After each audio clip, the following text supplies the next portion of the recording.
ቅዱስ ጎርጎርዮስ ጨምሮ ምን ይላል? ከፈጠራቸው ፍጥረታት ሁሉ በአካላዊ አቅሙ ደካማው የሰው ልጅ ነው።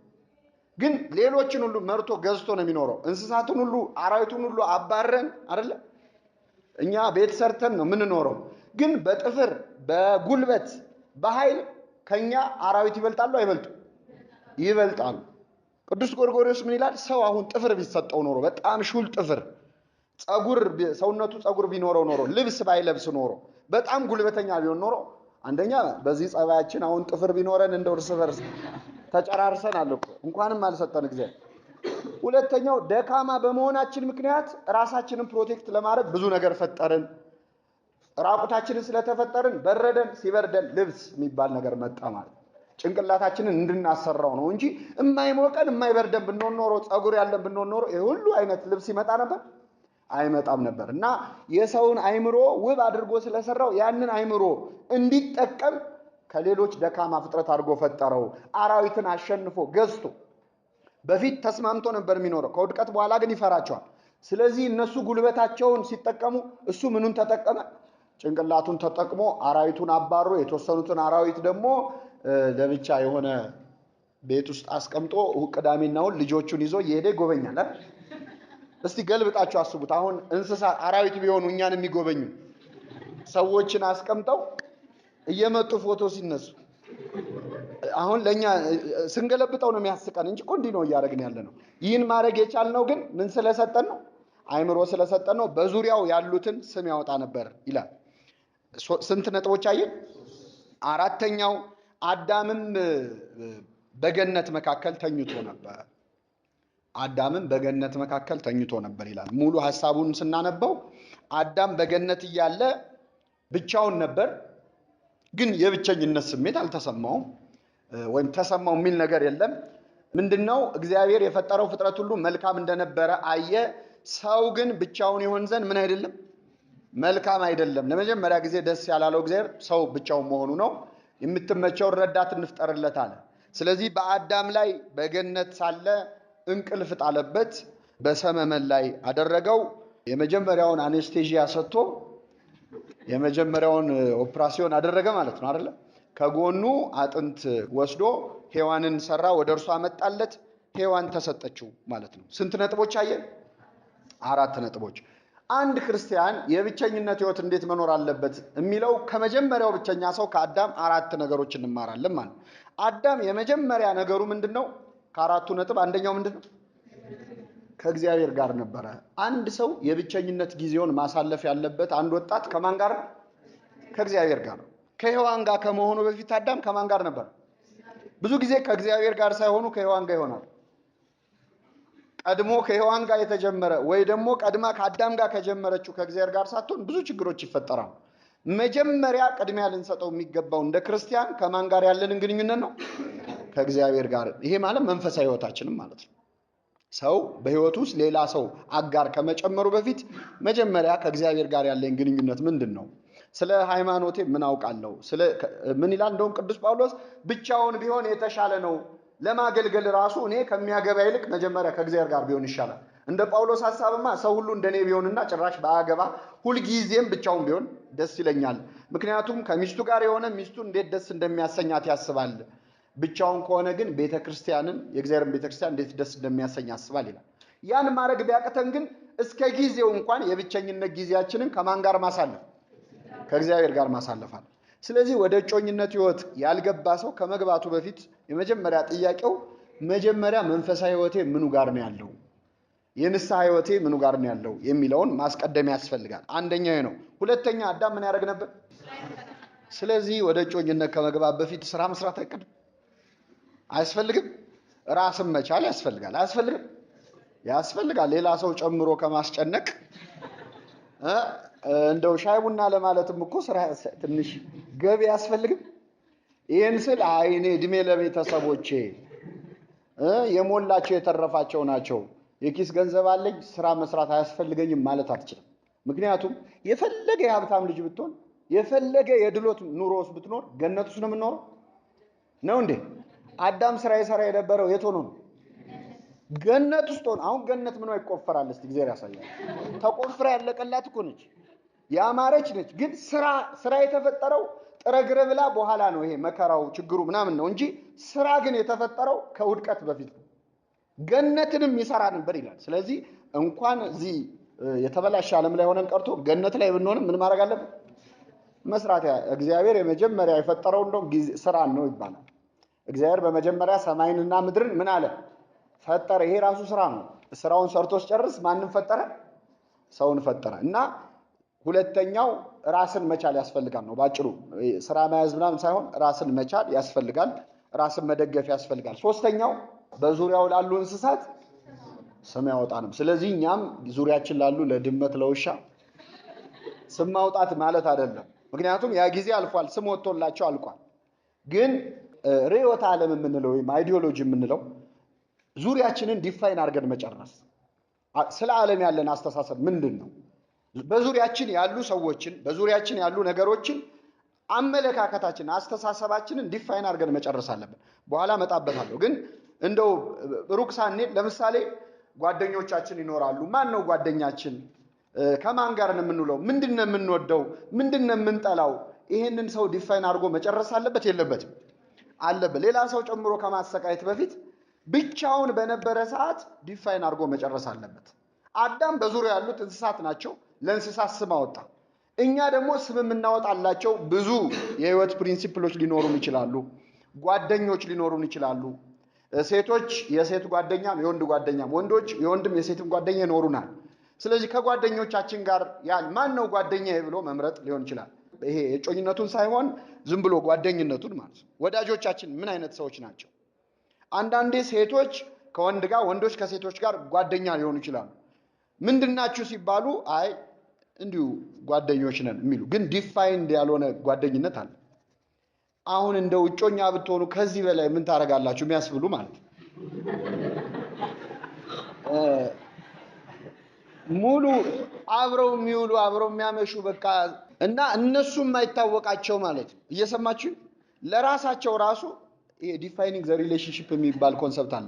ምንድነን ብሎ ራሱ መነጋገር ያስፈልጋል ቁጭ ብሎ እና ምንም ቦርደሩ ሳይታወቅ ከመጠን ያለፈ ብዙ ሰዓት አብሮ ማሳለፍ፣ ብዙ ሰዓት አብሮ ማውራት፣ ከመጠን በላይ አካላዊ ፊዚካል በጣም መቀራረብ። ግን አይ ወንድምና እህት ነን፣ ወንድሜ ነው። ልክ ነው፣ ወንድም ነው፣ ግን ወንድ ነው አይደለም። እህት ናት፣ ግን ሴትም ናት አይደለም። ስለዚህ የራስ አይ እኔን ውስጤ ንጹህ ነው ምንም አላሰብኩም ልንል እንችላለን። ግን ያኛው ሰው የሚያስበውን ነገር ማወቅ እንችላለን? አንችልም። ምን እንደምንፈጥር አናውቅም። ብዙ ሰዎች ሳያስቡት እንደዚህ አይነት ጓደኝነት ውስጥ ገብተው ወደማይሆን መስመር ሄዶ ወይ ለቁም ነገር መብቃት አንድ ነገር ነው፣ ብቻ ሳይፈልጉት የሚገቡበት ጓደኝነት አለ። ወንድሜ ነው እያሉ ማለት እና አንዳንዴ ራሳችንን ልባችንን ልናምነው እንችላለን፣ ልናዘው እንችላለን። ግን ስጋችንን ሰውነታችንን ማዘዝ እንችላለን? አንችልም። ፈተና ውስጥ አለመገዝ፣ እዛ ነገር ውስጥ ራስን አለመክተት ነው። እና ለዙሪያው ስም አውጥቶ መጨረስ ያስፈልጋል። በብዙ ጉዳዮች ላይ ያለንን አቋም ጨርሰን የምናሳልፍበት ጊዜ ነው የብቸኝነት ጊዜ። የመጨረሻው አዳም ተኝቶ ነበር ይላል። አዳም የጉድለት ስሜት አልተሰማውም። አዳም ቁጭ ብሎ እንደው ፈጣሪ ሆይ እንደው በቃ ብቻዬን ታስቀረኝ እያለ አይደለም ሔዋንን ያገኘው። አዳም በገነት መሬት ላይ ምን ብሎ ነበር? ተኝቶ ነበር። ያዘጋጀለት ማን ነው? እግዚአብሔር። ተኝቶ ነበር ማለት እኛ ፊዚካሊ እንተኛ ማለት አይደል። አንድ ሰው ረዳቱን ለማግኘት ሴቷ ወንዱን፣ ወንዱ ሴቷን ለማግኘት ትተኛ ማለት አይደለም። ሐሳቡን መተኛት ማለት ሐሳቡን መተው መጣል ነው አይደለም። ስለዚህ ሐሳባችንን ለማን መተው ነው? ለእግዚአብሔር። አዳም ከመጠን በላይ ኦብሰስድ ሆኖ እንደው ማንን ነው የማገባው እያለ ስለተጨነቀ አይደል። ልባችሁ ስለ ትዳር በማሰብ እንዳይከብድ። እንግዲህ ልብ አድርጉ፣ የመጀመሪያዎቹ ባልና ሚስት ታሪክ ውስጥ ነው ይሄ ሁሉ ነገር እግዚአብሔር ያስቀምጣል። እና አዳም ሐሳብም አልሰጠም ራሱ። እንደው ማን ትሁንልህ፣ ምን አይነት ትሁንልህ ቢባል ካለው ዕውቀት አንጻር ምናልባት ከእንስሳቱ በጣም ቆንጆ የነበረችው እባብ ነበረች ይባላል። ስለዚህ የአዳም ዕውቀት ቢገባበት ኖሮ ምናልባት እባብ ምን መርጦ ስለዚህ ከሱ ሐሳብና ዕውቀት በላይ የማን ሐሳብ ይበልጣል? ሙሉ ሐሳቡን ጥሎ የነበረው ለእግዚአብሔር ነው። እዚህ ላይ በጣም እንደው እንድትይዙት አሁን ዋና ይሄንን ያስነሳይ ምክንያት ምንድነው? የጉድለት ስሜት ሲሰማን አይደለም እጮኛ ወይም ጓደኛ መያዝ ያለብን። አንዳንድ ጊዜ አንዳንድ ሰዎች በዙሪያቸው ያሉ ጓደኞቻቸው ሁሉም ጓደኛ ካላቸው እጮኛ ካላቸው ሴቶቹም በተለይ እንግዲህ ወይ በሴቶች ወይ በወንዶቹ ያዘነብላል፣ እናንተ ራሱ ወቁት። ግን መተው ስለ እጮኛቸው ሲያወሩ ያሳለፍነው ነገር ምናምን ሲሉ እኔ ግን እንደው መቼ ነው ብለው በቃ እንደው ሲንግል ሆኖ ከመቆየት ብለው ወደዚህ ህይወት የሚገቡ ሰዎች አሉ። ወይ ደግሞ የሚያዋራቸው ሰው ከማጣት። ይሄ በጣም አደገኛ ነው። የራበው ሰው ምግብ ይመርጣል? ይመርጣል አይመርጥም? ይመርጣል አይመርጥም? ያገኘውን ነው የሚበላው። ለምን? ስለራበው። ስለዚህ የሆነ ጉድለት ሲሰማን አይደለም ወደዚህ ህይወት መግባት ያለብን። አዳም አረ የእጮኛ ያለ የሴት ያለ ብሎ እንዳላገኘ ሔዋንን የጉድለት ስሜት በተሰማን ጊዜ ወደዚህ ህይወት መግባት በጣም ሪስክ አለው። ምንድነው የሚያመጣው መጥፎ ነገር? የሚያዋራን አተን ከሆነ ከሌላ ሰው ጋር አውርተን ልናሳልፈው እንችላለን። ግን በዛ ጊዜ ብቻዬን በሆንኩ ጊዜ ጓደኛ በሌለኝ ሰዓት አብሮኝ ነበረ ተብሎ ወደዚህ ህይወት አይገባም። እንደዛ አይነት ስሜት ላይ ሆነን የምንወስነው ውሳኔ ትክክል አይሆን። ወይ በሃይማኖት የማይመስለን ሰው ውስጥ ወይ በምግባር ወይ በሌላ ነገር ማንግባባው ያንን ክፍተት ለመሙላት ብቻ ብለን በተራብን ሰዓት የበላነው ምግብ ስለሚሆን በጣም ብዙ ችግር ያመጣል። ስለዚህ የምልአት ሔዋን መታ አላሟላችሁም፣ አዳም ምሉ ነበር። እንደውም ሔዋን ነች ከሱ የተገኘችው አይደል? ነው አይደለም? ከምልአቱ ነው እንጂ የተገኘችው ከሱ የሆነ ነገር ተወስዶ ነው እንጂ የተገኘችው። ጎዶሎ ነበረብህ ልሙላልህ ብሎ አምጥቶ አልሞላለት። ይሄም እንደሚያሳየው የእጮኝነት ህይወትን እንድንጀምሩንም አጋራችንን እንድናገኝ የሚያደርገን ጉድለት መሆን የለበትም። ምሉአን ነው መሆን ያለብን። የመጀመሪያው በጣም አይዲያል የሚባለው እግዚአብሔር ራሱ እጁን ያስገባበት ጋብቻ የሚያሳየው አዳም በምልአት እንጂ በጉድለት ሆኖ ሔዋንን ወደ ህይወቱ አላስገባም። እና መጠንቀቅ አለባችሁ። እድሜ አለ ከሌላ ኢንሴኩሪቲ አሁን እዚህ ህይወት ውስጥ ካልገባው መቼ ገባለሁ ከሚል ዝም ብለው የሚገቡ ሰዎች ከኮንሰፕቱ ራሱ ፍቅር የሚይዛቸው ፍቅር የሚይዘው ሰው ማለት እገሌን አፍቅሮ አይደለም በቃ እንደው ማፍቀር ደስ ብሎት ሐሳቡን እንደው ዝም ብሎ ወዶት የሚገባበታል። እና እዚህ ላይ እጅግ በጣም መጠንቀቅ አለብን። ራስን መቻል ያስፈልጋል። ሌላው ብቻ መሆን ያስፈልጋል። ከአራቱ ውጪ ምን መሆን ያስፈልጋል? ምን መሆን ያስፈልጋል? አዎ ሰው ብቻውን ይሆን ዘንድ መልካም አይደለም ብሎ ነው እግዚአብሔር ረዳት የጨመረለት። ይሄ ማለት አዳም ብቻውን ነበረ። እኛም ብቻችንን መሆን አለብን ሌላ ሰው ወደ ህይወታችን ከመጨመራችን በፊት። እንዴ ብቻዬን ነኝ እኮ ካላችሁ ብቻ መሆን ራሱ ብዙ መስፈርቶች አሉት። ለምሳሌ በወጣትነት ጊዜያችን ውስጣችን የተለያዩ አይነት ስብዕናዎች ይመላለሳል። በአስተሳሰብ በጣም ብዙ አይነት አሁን ልጆች ሆነን በወጣትነት ጊዜ በጣም እርሊ የሚጀመር ሪሌሽንሺፕ በጣም አስቸጋሪ የሚሆነው እድሜ ቢደርስም አንበስልም። ሙዝ አሁን የሚበላው ሲደርስ ነው አይደል? ነው እንዴ? ሙዝ የደረሰት ልክ ሲደርስ አንስተን ልጠን እንበላለና ሙዝ የደረሰው ይበላል። ምን መሆን አለበት? ሙዙ መብሰል አለበት። እድሜ ስለደረሰ ለሪሌሽንሺፕ በቂ ነው ማለት አይደለም። ማቹር ማድረግ አለብን። እና በጣም በተለይ ወንዶቹ እንግዲህ ሳይንሱም እንደሚደግፈው ቶሎ አንበስልም አይደል? እውነት ለመናገር ማቹሪቲ ላይ ትንሽ እህቶች ቀደም ይላሉ። ለዚህ ነው በጣም እርሊ የሚጀመር ሪሌሽንሺፕ ላይ በጣም እህቶች ይጎዳሉ።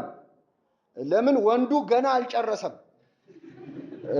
ገና ብቻ ማቹሪቲው ገና ስለሆነ በጣም በልጅነት የተጀመሩ ጓደኝነቶች በጣም መቆሳሰል፣ በቃ መጎዳዳት፣ በጣም መሰባበር በኋላ መተያየት እስከማይፈልጉ ድረስ ከሷ ጋር ያሳለፉት ብለው ቀጣይ ህይወታቸው ላይ ጠባሳ እስኪሆን ድረስ የሚጎዱት ብስለት ስለሌለ ነው። እና ብቻውን ሳይሆን ወደዚህ ህይወት ሰው መግባት የለበትም ማለት ራሱን ዲፋይን አድርጎ ሳይጨርስ። አሁን አንድ ሰሞን እንደው የዓለም ዋንጫ ሰሞን ሲሆን እግር ኳስ ተጫዋች መሆን የሚያምረው ከሆነ ደግሞ እንደው አንዴ ዶክተር አንዴ ፓይለት ያየውን ማለት ነው በሙያ እንኳን አንዴ ኮስታራ መሆን ነው የሚያስፈልገው ብሎ ኮስተር የሚል አንድ ደግሞ ጥሩ ተጫዋች ሰው ሲያይ ተጫዋች መሆን የሚፈልግ አንዴ ጉረኛ አንዴ ደግሞ ትሁት። ይሄ እኮ በእኛ ቤተክርስቲያን ንፋስም ነፈሰ ዝናብም ዘነበ የሚል አለ እዚህ በወንጌል አይደለ? ያንን ቤት መታው ግን በአለት ላይ ስለጸ ይህን ሲተረጉሙት መጀመሪያ ዝናብ ዘነበ የተባለው እና ነፋስ ነፈሰ የተባለው ይላሉ። ነፋስ ፍሬን ከገለባ እንደሚለይ አንድ ሰሞን መንኩስ የሚል ሐሳብ ይመጣበታል አንድ ወጣት ነው። ነፋስ ፍሬን ከገለባ እንደሚለየው ምናኔ የሚያምረው አለ። በቃ የምን ጋብቻ ንስሐ አባቱ ጋር ሄዶ በቃ አባቴ እኔ እቺ ዓለም አስጠልታኛለች መመንኮስ ነው የምፈልገው። ተው ቢባል ራሱ አይሰማም። ተው ቢባል አይሰማም። ይሄ ነፋስ ነፈሰ ነው ፍሬን ከገለባ የሚለይ። ቆይቶ ደግሞ ዝናብም ምን አለ ዘነበ። ደግሞ ዝናብ ከዘነበ ፍሬ ነው አይደል የሚያፈራው። አግባ የሚል ሐሳብ በቃ እነ ኤልያስ እነ መጥምቁ ዮሐንስን ሲተርክ የቆየ መነኮሳቱን ሲያነብ የቆየው ይቀይረውና አሁን ደግሞ እነ አብርሃም ይታዩት። አብርሃም እና ሳራ እንዲህ በጋብቻም እኮ ስንት ነገር አለ ብሎ አሁን አግባ የሚል ሐሳብ ደግሞ ይመጣል። ሶስተኛ ጎርፍም ጎረፈ ይላል። ምን ጎረፈ? ጎርፍ የምን ጋብቻ የምን ምንኩስና እንደፈለኩኝ ለምን አልኖር መጨናነቅ አያስፈልግም የሚል ማለት ቤቱን በአለት ላይ ከሰራ ማለት በቃለ እግዚአብሔር ላይ ከመሰረተ በመጣበት ሐሳብ ሁሉ ራሱን አይቀያየር። በመጣበት ሐሳብ እና 30 ነገር መሆን፣ አንዴ መነኩሴ መሆን፣ አንዴ ደግሞ በጋብቻ መኖር፣ አንዴ ኮስታራ፣ አንዴ ይሄ ሰውዬ ብቻውን ነው እንዴ? ውስጡ ብዙ ሰዎች አሉ የሚቀያየሩ በየጊዜው የሚጎሉ ማለት ነው። ስለዚህ ብቻውን ሳይሆን አሁን ወደዚህ ህይወት ከገባ አብራው የምትሆነዋን ሴት ወይ አብሯት የሚሆነውን ወንድ ስቃይ ውስጥ ነው የሚከቱት። ምክንያቱም የተገናኙ ቀን የሆነውን ይዛ ነው አይደል አብራው የምትሆነው ነው አይደለም? ይሄ ሰውዬ ይቀይራል እኮ ገና። ስለዚህ ምን አይነት ተለዋዋጭ እስስት ነው የሚያሰኘው? ሰዎች እንዲጣሉ የሚያደርጋቸው ራሳቸውን ዲፋይን አድርገው አልጨረሱ። ይሄ ሰልፍ አክቹዋላይዜሽን የሚባለው ማለት ነው። እስቲ እኔ ማን ነኝ ብለህ የብቸኝነት ጊዜ ራስን ዲፋይን አድርገህ የምትጨርስበት፣ እንደውም ከራስ ጋር መነጋገር። አሁን አንተ ራስን መጠየቅ ያለብህ እኔ ራሴን ባገኘው አገባዋለሁ ወይ ብለህ እየሰማችሁ እስቲ አሁን ያለውትን እኔን ባገኘው ሴቱ በሆን ወንዶች ማሰብ ያለባቸው አገባዋለሁ ወይ ይሄን ሰው፣ ሴቲቱም እኔ ወንድ በሆነ አገባዋለሁ ወይ ማንነቴ። ራስን መመዘኛ በእውቀትም በሌላ በብዙ ነገሮች በመንፈሳዊውም በስጋዊውም ራሳችንን ቢውልድ የምናደርግበት ጊዜ ነው የብቸኝነት ጊዜ ማለት እና እንደዋዛ እንዳናየው። አንድ መሆን ያልቻለ ሰው ሁለት ሊሆን አይችልም። መጀመሪያ ራሱን አንድ ማድረግ አለበት። አዳም ሔዋንን ለመጨመር መጀመሪያ ብቻውን ነበረ። ስለዚህ ይሄ በጣም አስፈላጊ ነው። ሌላው የብቸኝነት ህይወት ግለኝነትን፣ ይሄ ሰልፊሽ መሆንን ወይም ግላዊነትን አስወግደን የምንጥልበት ነው። አንድ ወንድ ጮኛ ለመጨመር፣ አንዲት ሴት ጮኛ ለመጨመር ይሄ ግላዊነት። አሁን አንዳንዴ ምን አይነት ሴት ነው የምትፈልገው ሲባል አንድ ወንድ በቃ የምትንከባከበኝ፣ የምትወደኝ፣ እንዲምታረግልኝ ይሄ ሰውዬ ለዚህ ጉዳይ ዝግጁ አይደለም። እንዲማረግላት ማለት ካልቻለች አንዳንዴ ስለ ራሱ አውርቶ የማይጠግብ በቃ እንደው ራሱን መሳም የሚቃጣው ሰው አለ። አንዳንዴ ስለ ራሱ አውርቶ በቃ እኔ ይገርምሻል ብሎ ቁጭ አድርጎ አንዲት ሴት ስለ ራሱ ለማውራት ብሎ ጓደኝነት የሚጀምር ማለት ይሄ ጥሩ የሬዲዮ አየር ሰዓት ምናምን ያስፈልጋል። እጮኛ አይደለም ያስፈልግ። በቃ ገጠመኙን ያሳለፈውን ስለ ራሱ አውርቶ እስቲ ደግሞ በቀረው ሰዓት ደግሞ አንቺ እስቲ ስለኔ ምን ታስቢያለሽ?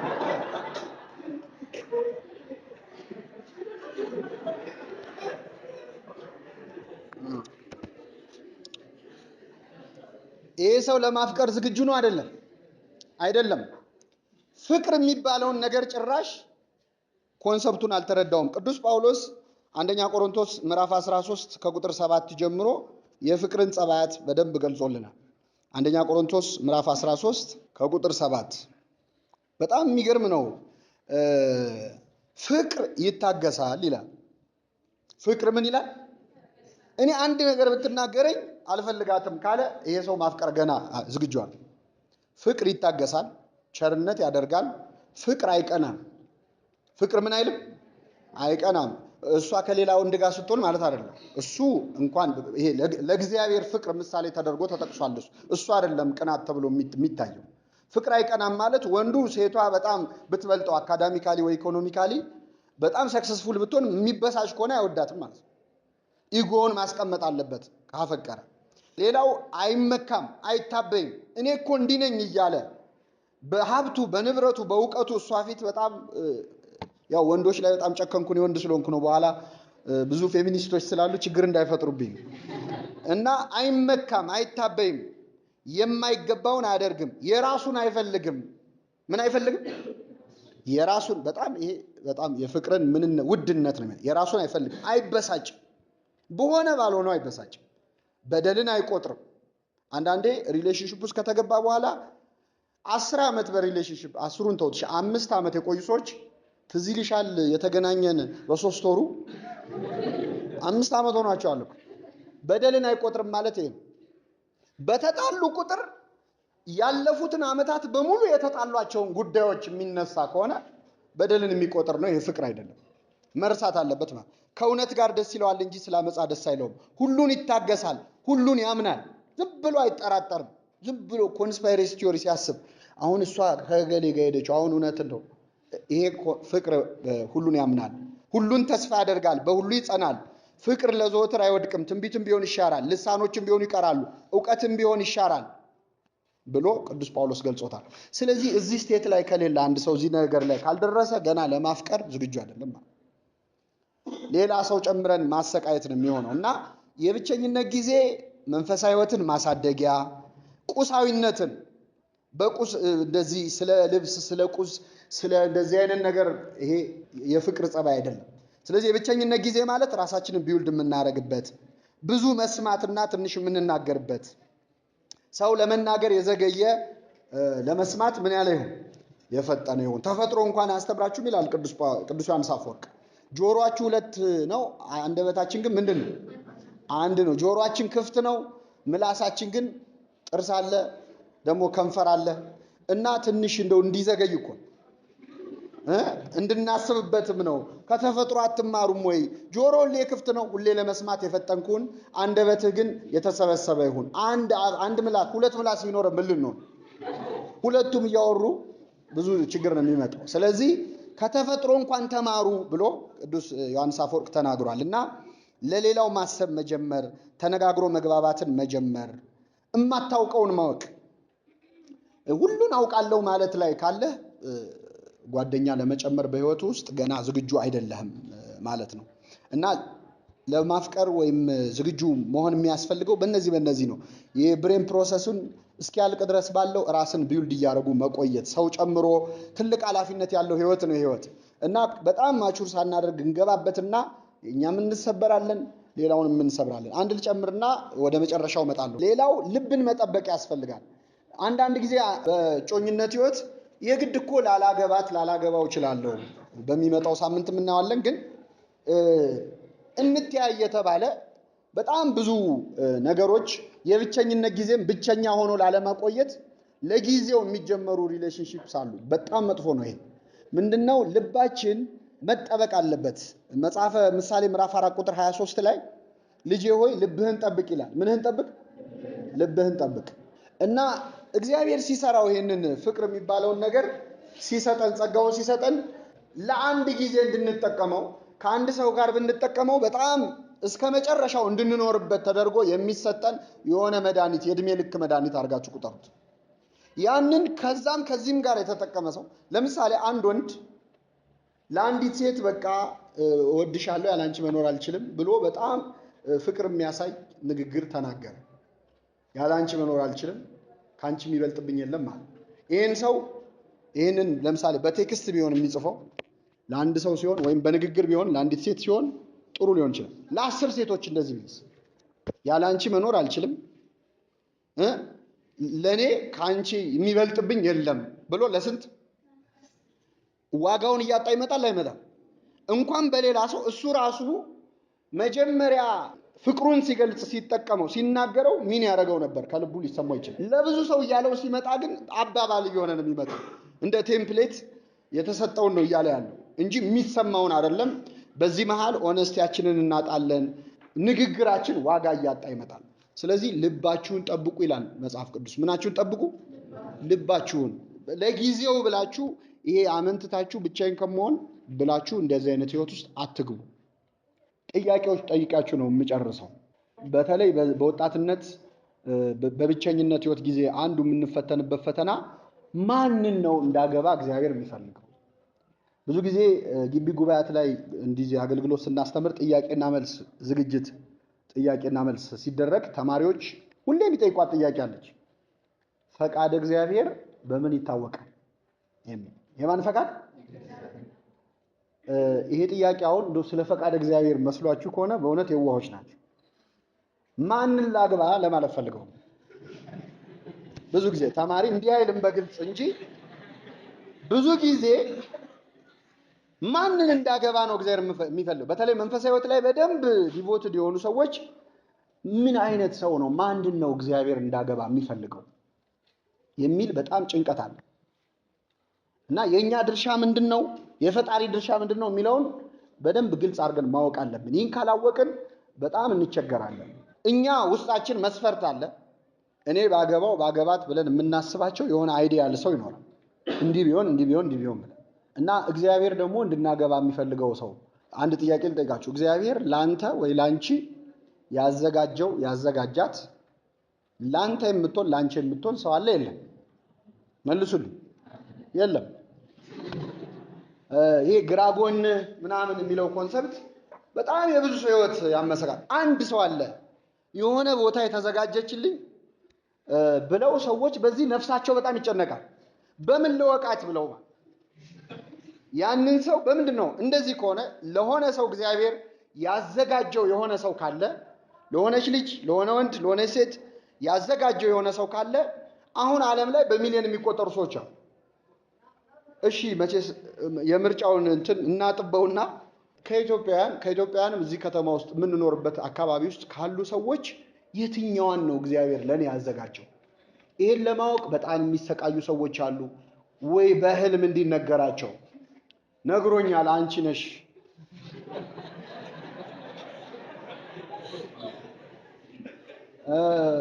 የሚገርመው ደብዳቤ ግልባጭ አለው አይደል? አለ የለውም ግልባጭ? እሷ ለአንተ ትሁን ሲባል ያ ደብዳቤ ግልባጭ ለሱ መድረስ የለበት፣ ለሁለቱም መድረስ አለበት።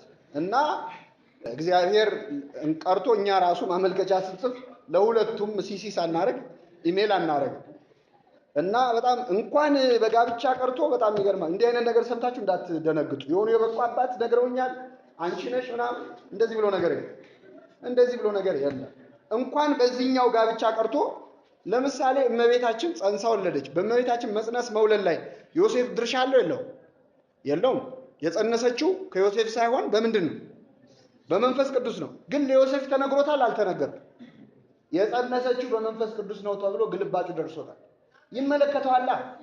አብሮ መንከራተቱ ይቀራል፣ መሰደዱ ይቀራል።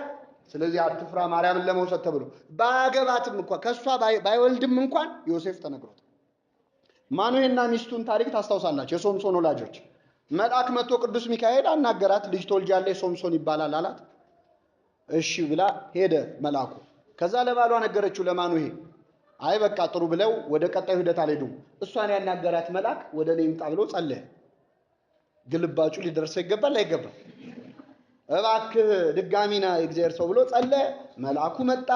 ለሁለቱ በትክክል መልእክቱ ደረሳቸው። ስለዚህ ይሄ ህልም አይቻለው፣ ራእይ አይቻለው፣ የበቁ አባት ነግረውኛል፣ ወይ ደግሞ ይሄ ያላቸውን የፕሪስቱዳቸውን ወይም ንስሐ አባታችን መብት የለውም እገሊትን እገሌ አግባ ማለት አይችልም። በቤተክርስቲያናችን አስተምሮ ማለት አይችልም። እገሌ ገሌን የሚል እንደዚህ አይነት ትምህርት የለም። እና ለማወቅ እንቸገርና ማን ነው እግዚአብሔር አንዳንድ ሰዎች እጣ ያወጣል። በቃ ስሙ በዚህ የሚጀምር ምናምን ብለው እጣ ያወጡና ያወጡት እጣ ከሚፈልጉት ጋር አይመጣም አለ። እስቲ ደግሞ ሁለተኛ ልሞክር ይላል። ሁለተኛ ይሞከራል፣ ሶስተኛ ደግሞ ይላል። አይ ለነገሩ እጣ አይሰራም እንላለን የምንፈልገው ሳይሆን። ስለዚህ ይሄ ፕሪደስቲኔሽን የሚባል ትምህርት የኛ ቤተክርስቲያን ትምህርት አይደለም። አስቀድሞ የተወሰነልህ የግራ ጎን ይሄ ዘፋኞቹ ምናምን ኢንተርቴን አድርገው በመሰረቱ የግራ የሚል የለም። ግራ ይሁን ቀኝ ይሁን መጽሐፍ ቅዱስ ላይ አልተጻፈም። ትርጓሜያችን ምንድነው የሚለው? ግራ ቢሉን እንደዚህ ነው፣ ቀኝ ቢሉን እንዲህ ነው ብሎ ለሁለቱም ከፍቶ ነው የተወው እንጂ የግራ ዘፋኞቹ ናቸው የዘፈኑት እንጂ በእኛ ቤተክርስቲያን ነው። አይ የምታገባት አሁን የትምህርት ሲሰማ ብዙ ጊዜ ውስጣችን የቆየ ፕሪጁዲስ ስለሆነ አይ የዛሬው ትምህርት እንኳን ትንሽ ልክ አይደለም፣ እኔም ማገባው ግራ ጎኔን ነው። እስቲ ግራ ጎናችንን ከሆነ ጥያቄ ልጠይቃችሁ። አንድ ሰው በእድሜ የምትበልጠውን ሴት ማግባት ይችላል አይችልም? በመጽሐፍ ቅዱስም ይችላል። ምን ችግር ከተስማሙ ችግር የለውም። በዓለማችንም በእድሜ ሚስት ሴት የምትበልጠው ወንድ የሚያንስ ተጋብቶ ያውቃሉ አያውቁም? መልሱልኝ። አንድ ወንድ የሚያገባው ምኑን ነው ብለን ከሱ ጎን የተገኘችው ነው አይደል? ማን ነው ቀድሞ የተፈጠረው? የሰው አጥንት ነው እንዴ የሚወስደው? ትንሽ ረዘም አይልበትም? ምክንያቱም ከሱ ቀድማ የተፈጠረ ስለሆነ የሌላ ሰው አጥንት ነው እየወሰደ ነው። ስለዚህ እሱ መቅደም ሊኖርበት ነው። አንድ በሉ። ሌላው አንድ ሰው ይሄ ሶልሜት የሚባለው ኮንሰፕት በመሰረቱ ሶልሜት የኛ ሶልሜት ክርስቶስ ነው። በክርስትና ሶልሜታችን ክርስቶስ ነው። እንደዚህ ተርሙን ራሱ ብዙ አትደግፈውም ቤተክርስቲያን። አንድ ሰው ላንተ የተዘጋጀ አለ የሚለው አንደኛ ከ6 ቢሊዮን ከ7 ቢሊዮን ህዝብ እንዴት ነው የምትለየው? ሁለተኛ ያላገቡና ሳያገቡ የሞቱ ሰዎች አሉ የሉም? ለነዚህ ሰዎች አልተዘጋጀላቸው ማለት ነው? አልተዘጋጀላቸውም ማለት ነው ወይ? ሌላው መነኮሳት አሉ የሉም? አያገቡም መነኮሳት። የማያገቡት ስላልተዘጋጀላቸው ነው። ስላልተዘጋጀላቸው ከሆነ መጽደቅ የለባቸውም በምንኩስናቸው። ምክንያቱም የመነኮሱት ስለሌለ ነው። ግልጽ ነው አይደል? ስለሌለ ነው የመነኮሱት የሚሆነው። ሌላው ከአንድ በላይ የሚያገቡ የሉም በዓለማችን አሉ የሉም? ለእነሱ ስንት ነው የተዘጋጀው? ብዙ ችግር ያመጣል። ሌላው በእኛ ቤተክርስቲያን ትምህርት አንድ ሰው ብትሞትበት ሚስቱ ሌላ ማግባት ይችላል አይችልም? ይችላል አይችልም? ይችላል። እስከ 4 ይችላል። 3 ጊዜ ብለህ እግዚአብሔር አልፈቀደውም በንጽህና መኖርን ነው ተወው ይባላል። ግን ዝሙት ከሚሰራና ኃጢአቱን ከሚያበዛ እንዲያገባ ይፈቀድለታል። ይችላል። ስለዚህ አሁን አንድ ወንድ አገባ፣ ሚስቱ ሞተችበት። ስለዚህ ሌላ አገባ ለሁለተኛ ጊዜ። ለዚህ ሰውዬ ስንት ነበር የተዘጋጀለት? አንድ ተዘጋጅቶ እሷ ስትሞት ደግሞ ተጨማሪ ተብሎ ነው የተዘጋጀለት። ሁለተኛ ያገባት ሴት ለሷ 1/2 ነበር የተዘጋጀላት። ሞቶበት ይመጣ ማለት ነው። 3 ሲሆን 1/3። የመጨረሻው በጠለፋ ያገቡ ሰዎች አሉ የሉም? ስለዚህ እነዚህ ያጠለፉ ሰዎች ምን አጠፉ? የተዘጋጀለት ነው አይደል ሰው የሚያገባው። ስለዚህ ጠላፊው ታዞልኝ ነው ይላል። ካልሰጠ እኮ አይሆንም። ስለዚህ ባጭሩ ይሄ ጽንሰ ሐሳብ በጣም ብዙ ችግር የሚያመጣ ነው። ይሄን ስላችሁ እግዚአብሔር አላዘጋጀም ማለት አይደለም። ሁሉን ያዘጋጀ ማን ነው? እግዚአብሔር ነው። ላንተ አሁን አንድ ያልተዘጋጀ ምስል እዚህ መሃል እኔ እኮ ተዘጋጅቶልኛል ብዬ ነበር ብላችሁ ተስፋ እንዳትቆርጡ። የበለጠ ተስፋ የሚሰጥ ነገር ለመናገር ነው ያነሳሁት። ለኛ የተዘጋጁ ለኛ የሚሆኑ 100 200 ሰዎች በምድር ላይ ሊኖሩ ይችላል። 1000 ሊኖሩ ይችላል። እየሰማችሁ ነው? ይሄ ፕሪደስቲን እንደሆነ በቃ እሷን ነው የምታገባው ተብሎ የተወሰነ እንደዚህ አይነት ውሳኔ ነው። ፖቴንሻሊ ለአንድ ወንድ በትክክል የምትሆን ለአንዲት ሴት በትክክል ሊሆኑ የሚችሉ አንድ አይነት ስብዕና አንድ አይነት ለኛ ሊስበን የሚችለው ኳሊቲ ያላቸው ሰዎች አሉ። በጣም ብዙ ሰዎች አሉ። ሁሉን ያዘጋጃቸው ማን ነው? እግዚአብሔር ነው እንጂ የሆነ የተዘጋጀ የሆነ አለ ብለን ራሳችንን ማስጨነቅ የለብንም። አሁን ምርጫው ጠቡ አይደለም፣ በጣም ነው የሰፋው። ያጠበብኩት እንዳይመስላችሁ። እግዚአብሔር እገሌ ለገሊቱን ብሎ እንኳን አሁን 7-6 ቢሊዮን ገብተን ይቅርና አዳምና ሔዋን ላይ ራሱ እንዲህ አይነት ጫና አልፈጠረም። ሔዋንን ከአዳም ጎን ፈጠራት አይደል? ከፈጠረ በኋላ ወደ አዳም አመጣት ነው። ምን አረጋት? አግባት በል ተነሳና አላለው። በእርግጥ ምን ምርጫ ነበረው ልትሉ ይችላል።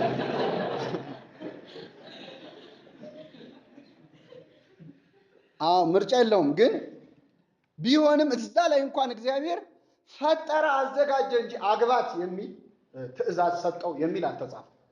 ሁለት ሆነው እንኳን ነፃ ፈቃዳቸውን አልነካም። ሔዋን እንደተፈጠረች ነው ያገባችው።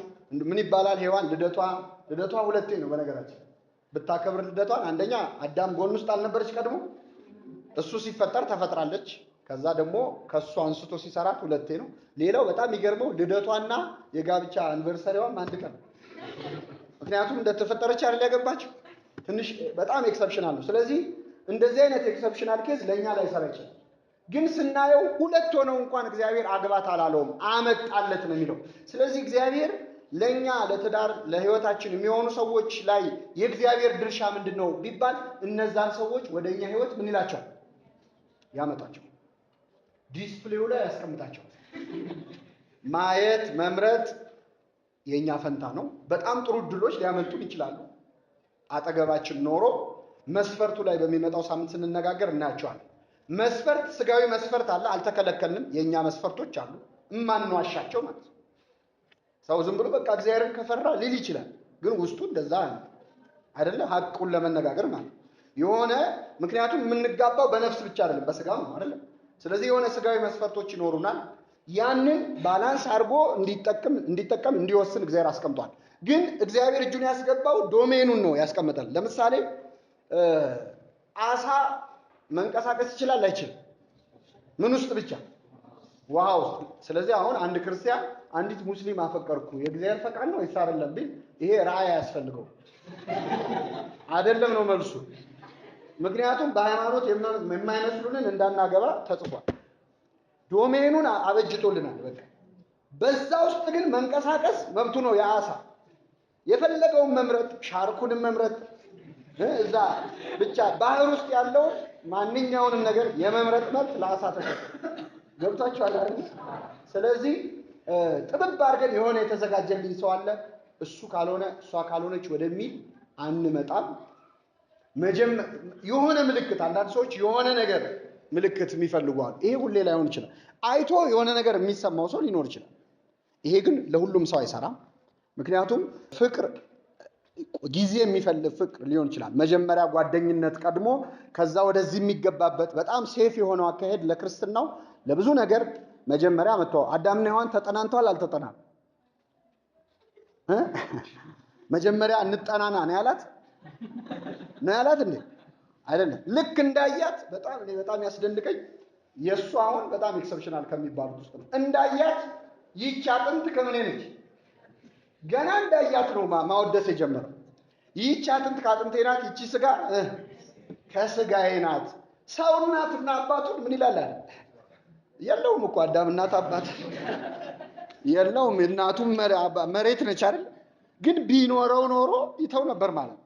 ይሄ ምንድነው? ገና ሲያይ የሆነ ነገር ሰው ሊሰማው ይችላል። በመጽሐፍ ቅዱስ ላይ አሉ አይተው አይናቸው ከልባቸው ቀድሞ ያዘዛቸው በቃ ልክ ሳይ ነው የሆነ ነገር ነው የተሰማኝ ምናምን የሚሉ ሊኖር ይችላል። ግን ይሄ ኤክሰፕሽናል እንዲህ ልብ ወለድ ላይ ምን ላይ ፊልም ላይ ነው ሁሌ ሊኖር የሚችለው እንጂ መሬት ላይ ባለው ህይወት በጣም ሴፍ የሆነው ህይወታችን እንዳይመሰቃቀል የሚያደርገው መንገድ ጊዜ ወስዶ ከሪሌሽንሺፕ በፊት ፍሬንድሺፕ አስቀድሞ ተዋውቆ ሲሆን በጣም እና ገና ሳይ የሆነ ነገር ልቤ ካልደነገጠ ምናምን የሚል ሰው ከስንት አንዴ ሊሳካለት ይችላል። ግን ሪስክም ሊኖረው ይችላል።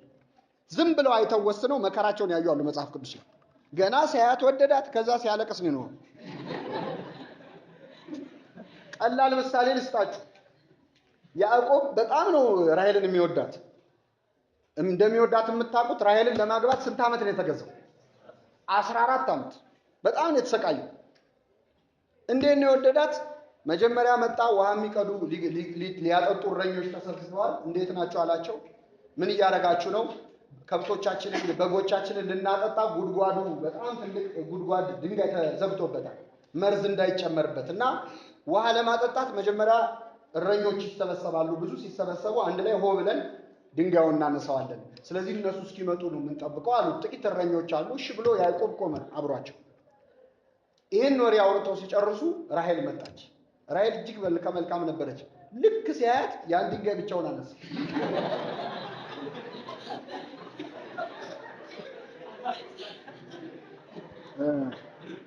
በጣም የሚገርማችሁ ሴት የላከው ምን ድንጋዩን አነሳው ብቻውን።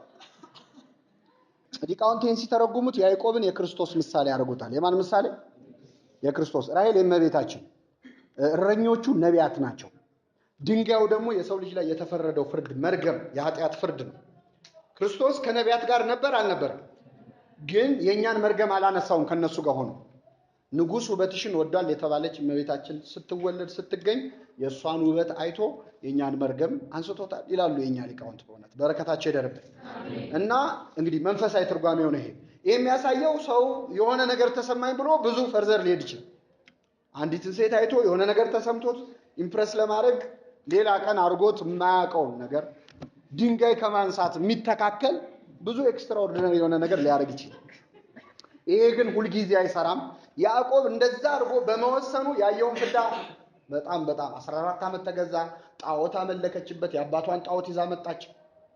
ተመልከው። በሃይማኖት ሰው ሳያት የሆነ ነገር ተሰማኝ ብሎ ሃይማኖቱን ሊክድ ይችላል። ምንድነው ያጠፋው ያዕቆብ? ራሔልን ማፍቀሩ ምንድነው ያጠፋው ብትሉ አንድ ነው ጥፋቱ። ሂዱና ታሪኩን ስታነቡት ያዕቆብ ራሔልን ካየበት ሰዓት አንስቶ እስካገባት ድረስ ያለውን ታሪክ ስታነቡት እግዚአብሔር የሚለው ስም የለም። እሷን ሲያይ ማንን ረሳው?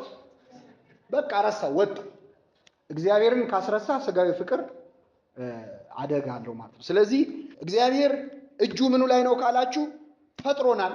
ለአንተ የምትሆን አዘጋጅቷል። ያው አዘጋጅቷል። ለገሊት ብሎ አይደለም፣ መፍጠሩ ራሱ ማዘጋጀት ነው። ሁለተኛ ሊያገናኝህ ይችላል። አንድ ሰፈር ሆነው ሳይገናኙ የሚሞቱ ሰዎች አሉ። ሌላ ሀገር ሲገናኙ አንቺኛ ሰፈር ነበርሽ የቱ ጋር? እኔ እኮ ቤቴ እዛ ጋር ነው ብለው የሚደንቁ። አንድ ትምህርት ቤት ተምሮ ሳይታይ የሚጨርሰዋል። እንድናገኛቸው የሚያደርገን ሔዋንን ወደ አዳም እንዳመጣት ወደ ህይወታችን ለእኛም የሆኑ ሰዎችን የሚያመጣ ማን ነው? እግዚአብሔር ነው። ግን ኢንሲስት አያደርግም። ይህን አድርጋል። ይህች አጥንት ከአጥንቴ ናት ያለው አዳም ነው እንጂ ይህች አጥንት በል ከአጥንት ናት አላለው። ስለዚህ እኛንን ይህንን መስፈርት አውጥተን ስቃያችንን የምናየው እና በጣም መጠንቀቅ አለባችሁ። እግዚአብሔር እጁ አለ ወይ? አዎ አለ። ግን ዶሜኑን ነው እንጂ ያስቀመጠው እግዚአብሔር በመምረጥ ላይ አልወሰንም። አንድ ነገር ልጨምርና አበቃለሁ። የምናገባውን ሰው መስፈርት ማውጣት ይገባል ወይ? አዎ ይገባል። አንዳንድ ጊዜ መስፈርቶቻችን በጣም ከፍሉና እንዲሆነች አንድ አባት ግብፃዊ አባት ምሳሌ ሲሰጡ ምን አሉ መሰላችሁ? የሞናሊዛ ያው ካራክተር ነች አይደል? የሞናሊዛን ውበትና የማዘር ትሬዛን ስብዕና አንድ ላይ ብለው የሚያስበዋሉ። በቃ ማዘር ትሬሳ የሚታወቁት በቻሪቲ በምን በጣም ትሁት ናቸው። ሞናሊዛ በውበት በቃ እና አንዳንድ ጊዜ የምናስበው ውበት የሚያስደንቀው ውበትን፣ ዕውቀት የሚያስደንቀው ዕውቀትን ብለን መስፈርት ብለን እንዲህ አይነት ሴት እንዲህ አይነት ወንድ ስንል ትንሽ አልበዛም ወይ የሚሉ የሚያሸማቅቁ አንተ የምትላት ሴት የለችም በዚህ ምድር ላይ። በሃይማኖት እንዴት ይታያል ሲባል መስፈርት ማብዛት አልተከለከለም። የኛ መጽሐፍ ተመያየት 7 መሳጣት 7 ገበያ ተመላለስ ከመወሰን በፊት ይላል። እየሰማችሁ ስንት ገበያ? ይሄ ማለት መርካቶ አመዴ ገበያ ማለት አለ። እንግዲህ የዛኔ ሰው የሚገናኝበት ሴንተር ገበያ ስለነበር በገበያ ነው መግለጽ የምችሉት። ስለዚህ ከመወሰን በፊት ምርጫህ ነው። ይሄ የብቸኝነት ጊዜ አንዱ ትልቁ ፕሪቪሌጅ የመምረጥ ከመወሰን በፊት በጣም የመዘግየት መብት አለ። ይሄ ሲባል ግን ጓደኝነት እየጀመሩ አብረው እየተኙ አይደለም። ሰው ጫማ አይደለም እየተለካ ይሄ አይሆን ይባላል አይባልም። ክቡር ነው ሰው። ስለዚህ ሌላ ነገር ውስጥ ሳንገባ ግን የምንመርጥበትን እድል መጠቀም አለብን። መስፈርት ማብዛት ጥፋት አይደለም። እንደውም እንደ ክርስትና 2 ነገሮችን ማወቅ ያሳያል። አንደኛ እምነት ነው። አንደኛ ምንድነው? እምነት ነው። እኔ የምለው ሰው በጣም አይዲያል ነው ይሄ ሊኖር አይችልም ሲሉ አንድ ሰዎች አንተ የምትለውን ሰው አለ ብለህ ማመንህ እግዚአብሔር አያልቅበትም ማለትን ያሳያል። ያሳያል።